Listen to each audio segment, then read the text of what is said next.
Selamat datang di Novella Channel. Terima kasih sudah mampir di Novella Channel. Bantu untuk klik tombol subscribe dan like untuk berkembangnya channel ini. Dan jangan lupa untuk nyalakan loncengnya agar selalu mendapatkan notifikasi terbaru dari Novella Channel. Silahkan menikmati cerita novel favorit Anda. Mari kita lanjutkan kembali kisah novel Aiden Enzo Kehidupan Super, episode 142, bersama Novella Channel. Selamat mendengarkan. Masih bersama Novella Channel, mari kita lanjutkan. Vivian Low gemetar di sekujur tubuhnya, dan tiba-tiba merasakan hawa dingin di punggungnya. Sistem keamanan di laboratorium dibangun oleh tim asing, dan ini adalah sistem keamanan tercanggih di dunia, tapi meski begitu, di depan orang-orang ini, itu seperti udara. Kamu baru saja mengatakan bahwa mereka bahkan dapat menyamarkan wajah mereka. Vivian Low ingat kata kunci dalam kata-kata Aiden Enzo, dan ketika dia mengusap, punggungnya dipenuhi keringat dingin. Yah, jika tebakanku benar. Mata Aiden Enzo menunjukkan sedikit kedinginan, lalu dia berjalan ke arah Beilang dengan sungguh-sungguh, mengulurkan tangannya dan meraba-raba pipinya sebentar, lalu menarik wajahnya dan merobeknya dengan keras. Mendesis. Wajah Vivian Low menjadi pucat karena ketakutan, dia menutupi mulut kecilnya, matanya penuh dengan kengerian. Karena dia melihat Aiden Enzo memegang wajah manusia di tangannya. Adegan ini terlalu mengerikan, seperti plot di serial TV. Vivian Low sangat ketakutan sehingga dia dengan cepat menutup matanya dan tubuhnya sedikit gemetar. Bahkan jika dia sedikit lebih berani dari orang biasa, melihat pemandangan ini pada saat ini pasti akan sedikit mengejutkan. Yang dipegang Aiden Enzo di tangannya memang wajah manusia, tepatnya wajah manusia asli, dirobek dari wajah orang lain, lalu direkatkan ke wajah Beilang dengan teknologi tinggi. Hal ini sangat umum di film, jika bukan karena dugaan barusan, Aiden Enzo tidak akan menemukan ini. Wajah ini kemungkinan adalah peneliti yang hilang. Wajah Aiden Enzo suram, dan dia berkata dengan suara yang dalam, semuanya bisa dijelaskan dengan jelas. Jika Anda menebak dengan benar, kedua peneliti yang Anda rekrut sepertinya sudah mati. Vivian Low belum pernah melihat hal seperti itu sebelumnya. Dia membuka matanya, melihat wajah di tangan Aiden Enzo, merasa gemetar di sekujur tubuhnya, dan menolaknya baik secara fisik maupun psikologis.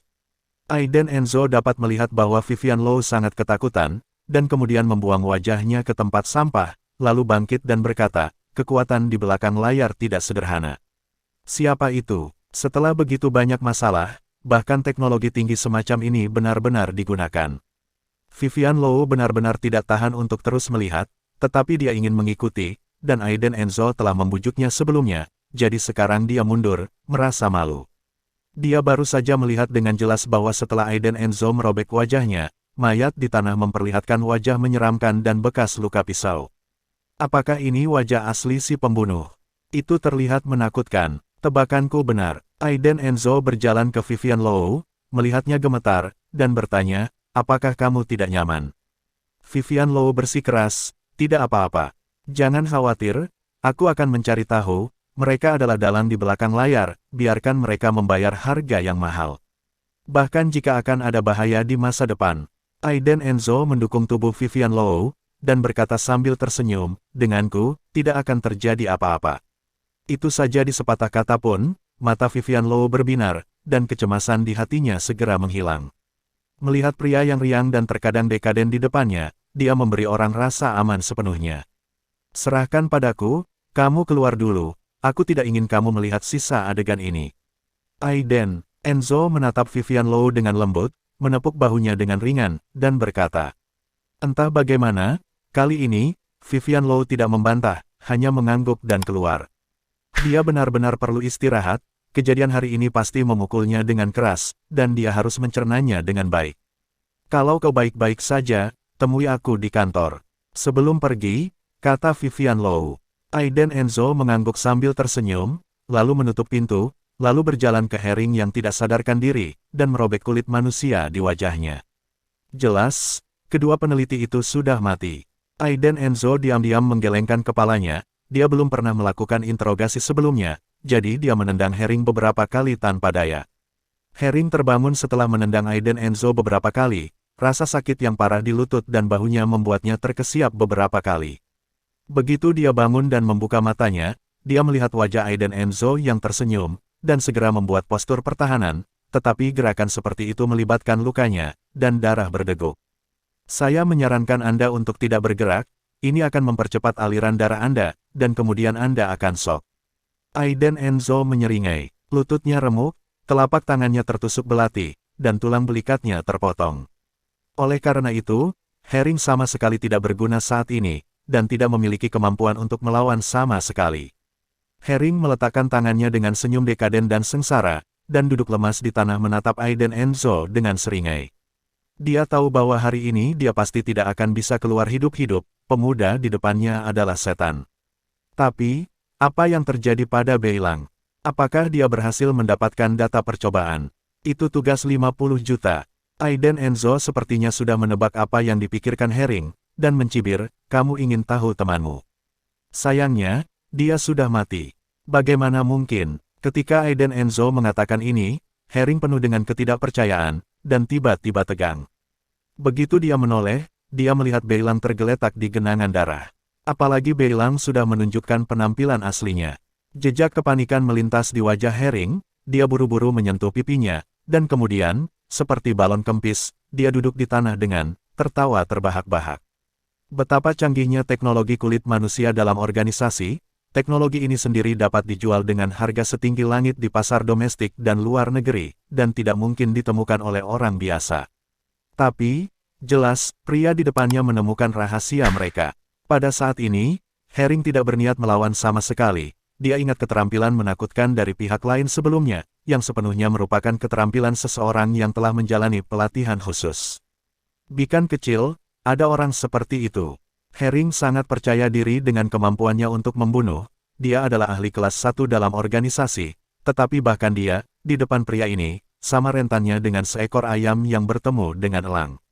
Jika kekuatan pria ini ditempatkan di organisasi, dia akan menjadi seperti bos besar. Bahkan lebih menakutkan daripada bos besar.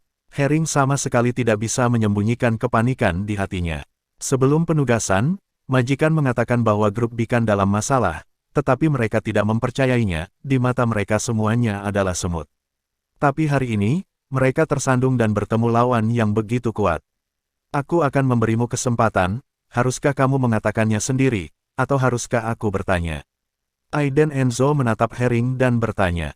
Jika pihak lain memilih untuk tetap diam atau dengan keras kepala melawan, maka Aiden Enzo tidak keberatan menggunakan cara berdarah, bagaimanapun, dia tidak akan membiarkan orang seperti itu terus hidup. Herring diam, dan kemudian menahan rasa sakit dan kepanikan yang hebat di dalam hatinya. Dia bertanya, jika saya menceritakan semuanya, dapatkah saya selamat? Ketika dia mengatakan ini, Herring melirik ke arah pintu. Di sudut pintu, ada sosok lain, tersembunyi dalam kegelapan. Namun, sosok itu sepertinya melindungi pria di depannya, terlalu kuat. Dia lebih kuat dari pria di depannya yang menginterogasi dirinya. Apakah kamu sedang bernegosiasi denganku? Aiden Enzo berkata dengan dingin, matanya tiba-tiba memancarkan cahaya dingin, yang membuat seluruh tubuh menggigil, dan menelan tanpa sadar. Tanyakan, aku akan memberitahumu semua yang aku tahu. Herring ragu sejenak, dan kemudian dia menjawab dengan berani. Dia tidak berani bertaruh. Dia tidak tahu bahwa pria di depannya atau sosok di sudut itu akan menempatkan dia bagaimana. Namun, waktu adalah hidup baginya, dan dia berharap pengakuan jujurnya dapat membuat pihak lain menunjukkan belas kasihan. Namun, Herring salah, Aiden Enzo tidak pernah berencana untuk melepaskannya sejak awal. Kamu siapa? Atau, dari mana asalmu? Aiden Enzo berpikir sejenak sebelum mengajukan pertanyaan pertama.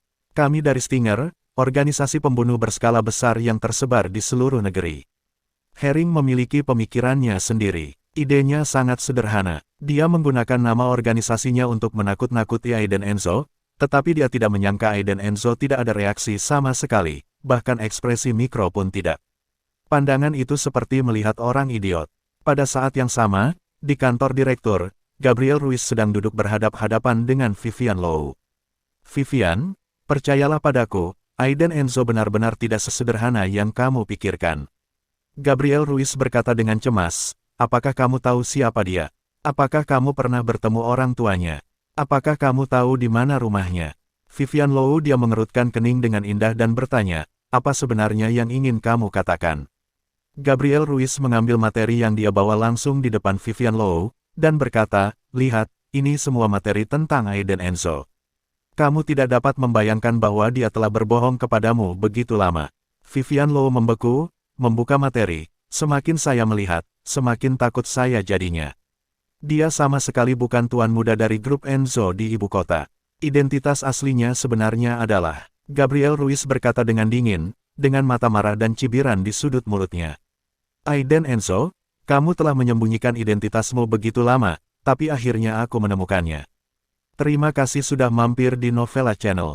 Bantu untuk klik tombol subscribe dan like-nya untuk berkembangnya channel ini. Novela Channel akan memberikan lebih banyak lagi cerita novel yang lainnya dalam versi audio.